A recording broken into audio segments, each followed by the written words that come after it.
ମୁଁ ସ୍ମିତା ଆପଣ ସମସ୍ତଙ୍କୁ ସ୍ୱାଗତ କରୁଛି ଲର୍ନ ଇନ୍ ପାଇପଲାଇନ୍ ଚ୍ୟାନେଲକୁ। ଏହି ଚ୍ୟାନେଲରେ ଆମେ ପାଞ୍ଚ ଧାଡ଼ିରେ ମହାପୁରୁଷଙ୍କ ଜୀବନୀ ବିଷୟରେ ଜାଣନ୍ତି।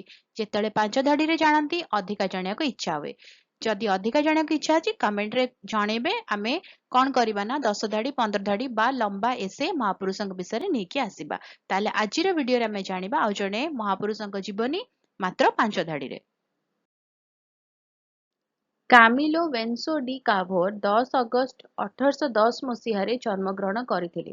ସେ ଜଣେ ଇଟାଲୀୟ ରାଜ୍ୟସ୍ତରୀୟ ତଥା ଇଟାଲୀୟ ଏକକୀକରଣ ପାଇଁ ଆନ୍ଦୋଳନର ଅଗ୍ରଣୀ ବ୍ୟକ୍ତି ଥିଲେ। ସାର୍ଡିନିଆ ରାଜ୍ୟର ପ୍ରଧାନମନ୍ତ୍ରୀ ଭାବରେ ସେ କୂଟନୈତିକ ସ୍ତରରେ ଏକ ପ୍ରମୁଖ ଭୂମିକା ଗ୍ରହଣ କରିଥିଲେ, ଯାହା ଫଳରେ ରାଜା ଭିକ୍ଟର ଇମାନୁଏଲ ଦ୍ୱିତୀୟଙ୍କ ଅଧୀନରେ ଇଟାଲୀର ଏକକୀକରଣ ହୋଇପାରିଥିଲା। ତାଙ୍କର ପ୍ରୟାସ ଯୋଗୁଁ 1861 ମସିହାରେ ଇଟାଲୀର ଏକକୀକରଣ ହେଲା। ସେ 6 ଜୁନ 1861 ମସିହାରେ ମୃତ୍ୟୁବରଣ କରିଥିଲେ। ରହୁଛି, ଦେଖା ହବା ଆଗାମୀ ଭିଡ଼ିଓରେ। ନମସ୍କାର।